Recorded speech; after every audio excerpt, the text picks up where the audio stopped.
Sam, thank you for coming on the show today. My pleasure, Jacob. First off, I want to show off Sam's new paperback version of his seminal biography of William F. Buckley Jr., the founding father of the modern conservative movement. I urge everyone not just to read, but also to buy this book. Now, Sam, on the back here in the blurb, it says, exclusive access to the hidden universe of the modern conservative revolution. What is the modern conservative revolution? Well, apart from people like Buckley, it's pretty hard to say. You know, Jacob, you and I have had conversations like this, and I always think of what one of the great thinkers and writers of our time, still alive, about to turn 92, Garry Wills, says and writes in his extensive work on the right, and he was a protege of Buckley, one of his proudest protege and the apostate who disappointed him most. Garry Wills almost never writes about conservatism. He writes about conservatives.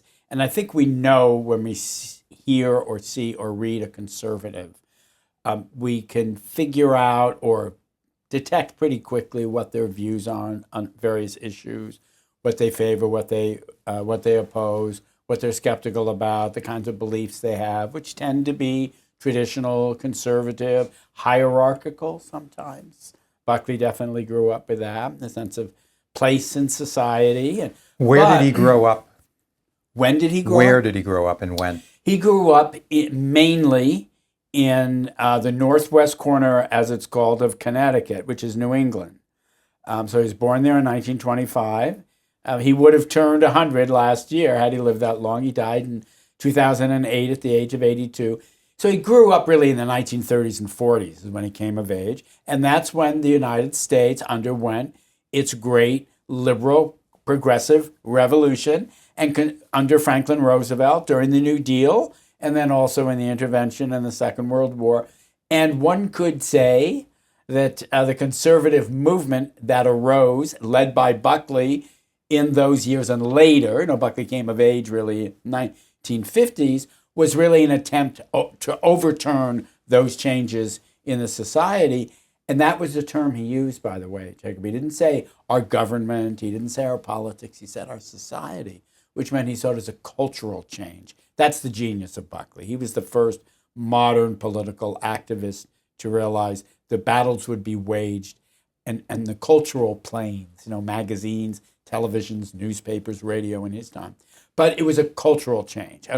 Ivy League institutions were his first object. Yale University, which he attended as an undergraduate. It's very interesting that there's this brilliant young kid at Stanford, son of great journalists we know, Peter Baker and Susan Glasser, Theo Baker. I haven't read his book yet, but I read a brilliant op-ed piece extracted from it in the New York Times. What does he write about? How Stanford University betrays its ideal as a humane, academic institution and treats its students as if they're almost like commodities or robots. Buckley said the same thing, different set of circumstances. But he said it in 1951. He said the universities we're attending now, he and his cohort, this is in the late 1940s, he graduated in 1950, are universities our parents wouldn't recognize. They wouldn't recognize the atheism, they wouldn't recognize the socialism or the Keynesian economics he really meant, and the philosophical and humane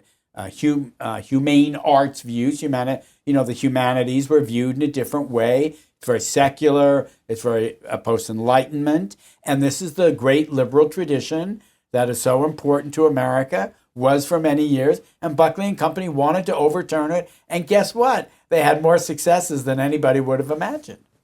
Now let's talk. Bill Buckley founded National Review, but he also worked for the CIA and in Mexico and had strong views about American foreign policy. He was a Cold Warrior.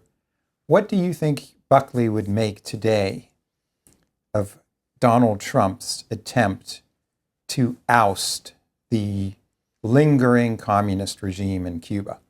What Buckley would have said is what he did when the Berlin Wall finally came down under George Bush, first George Bush, who was a friend of Buckley's, as Ronald Reagan was. He said, hooray! That's what Buckley would say. Buckley, in 1960, Jacob, was writing columns in his magazine, National Review, founded 5 years earlier, saying, I've got a solution for Cuba.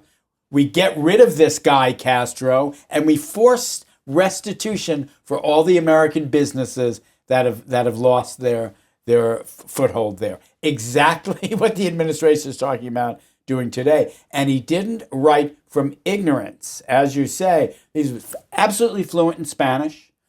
His father's ambition, William F. Buckley Sr.'s ambition, was to raise the entire family in Mexico City. He loved Latin America. Buckley was more comfortable in Latin America than he was in Europe, although he also spoke French and sounded like an Englishman. So there was a great attachment to Latin America and also its older Catholic traditions and what we would think of as, maybe dubious hierarchical capitalist ideas, where you really do have a plantation class that's dominating the peasantry. I mean, that was the South America the Buckleys knew and were comfortable with.